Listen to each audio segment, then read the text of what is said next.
Vladimir Cerrón no se entrega, desafía a la justicia, pierde más de 1,5 millones de soles a favor del Estado, no logra que le devuelvan 850.000 soles y, aún así, ahora exige 8.6 millones por supuesto daño moral. Y en medio de todo eso, la Corte Suprema confirmó la condena contra un juez que lo favoreció ilegalmente.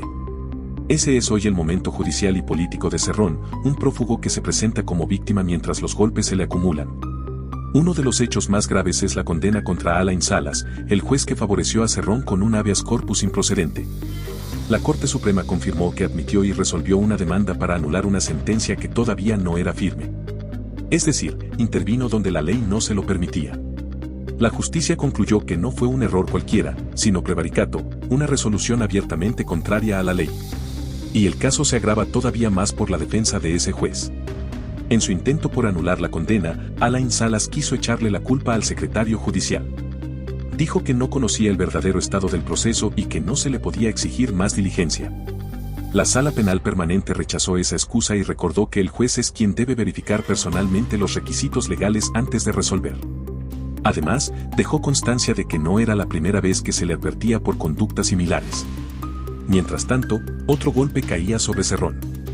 El Poder Judicial ordenó ejecutar la sentencia de extinción de dominio que transfiere al Estado más de 1.6 millones de soles de sus cuentas. Más de 376.000 soles en una cuenta de ahorros y más de 1.236.000 soles en un cheque de gerencia pasarán al Estado a través del Pronavi. ¿Por qué? Porque en ese proceso se concluyó que ese dinero no tenía un origen lícito. La sentencia confirmada determinó que se trataba de un incremento patrimonial no justificado y vinculado a actividades ilícitas, criminalidad organizada, corrupción de funcionarios y lavado de activos. Y lejos de retroceder, la respuesta de Cerrón fue otra, demandó al Estado por 8.6 millones de soles. El recurso fue presentado por su madre y apoderada legal, Berta Rojas, con el respaldo del abogado Julián Palacín. La defensa reclama indemnización por daño moral, lucro cesante y daño emergente, alegando perjuicios por las sentencias anuladas en casos como Aeródromo Banca y La Oroya. La contradicción salta a la vista. Mientras la justicia le quita más de 1.6 millones por extinción de dominio, Cerrón exige 8.6 millones alegando persecución y daño moral. Y todavía hubo otro revés.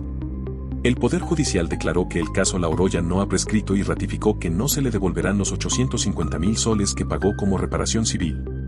La defensa había intentado cerrar el caso por prescripción y además recuperar ese dinero.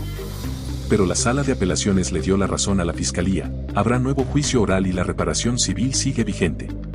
La resolución fue clara, aunque la condena penal haya sido anulada para un nuevo juicio, eso no borra automáticamente la responsabilidad civil.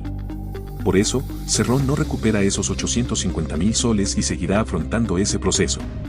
Pero si algo termina de definir este momento es la actitud del propio Cerrón. Desde la clandestinidad, descartó entregarse a la justicia y desafió abiertamente al Estado. Dijo que a él el Estado no le paga para entregarse, sino a la policía para capturarlo. A mí el Estado no me paga para entregarme, le paga a la policía para capturarme. Por tanto, esa pregunta debe redundar hacia los entes policiales. Con eso dejó claro que no piensa ponerse a derecho por voluntad propia. Cerrón asegura que su caso no es como el de cualquier procesado. Dice que dirige una resistencia frente a un Estado arbitrario y una justicia corrupta. Incluso afirma que sigue en el Perú y que está dirigiendo la campaña de Perú Libre desde la clandestinidad. Y ahí está el centro de toda esta historia. Por un lado, Cerrón intenta instalar la idea de que es víctima de persecución política y judicial. Que las sentencias anuladas prueban arbitrariedad. Que la prisión preventiva es una injusticia. Que merece millones por los daños sufridos. Pero por el otro, los hechos judiciales muestran otra cosa. Un juez que lo favoreció termina condenado. El Estado ejecuta más de 1.6 millones de sus cuentas. El caso La Oroya sigue vivo y no le devolverán 850.000 soles. Y él mismo admite que no piensa entregarse. Ese choque entre el relato de persecución y los golpes judiciales concretos es lo que vuelve este caso tan explosivo. Porque si Cerrón quiere presentarse solo como víctima, tendría que explicar por qué un juez fue condenado por beneficiarlo ilegalmente, por qué el Estado está absorbiendo más de 1.6 millones de sus cuentas, por qué no le devuelven los 850.000 soles y por qué se niega abiertamente a someterse a la justicia. Al final, lo que queda es la imagen de un líder político que se enfrenta al Estado en todos los frentes a la vez, en lo judicial, en lo económico, en lo político y en lo simbólico. ¿Qué opinas tú? Cerrón es víctima de una persecución, como dice su entorno, pues estamos viendo a un político que desafía a la justicia mientras convierte cada revés en una bandera. Déjalo en los comentarios.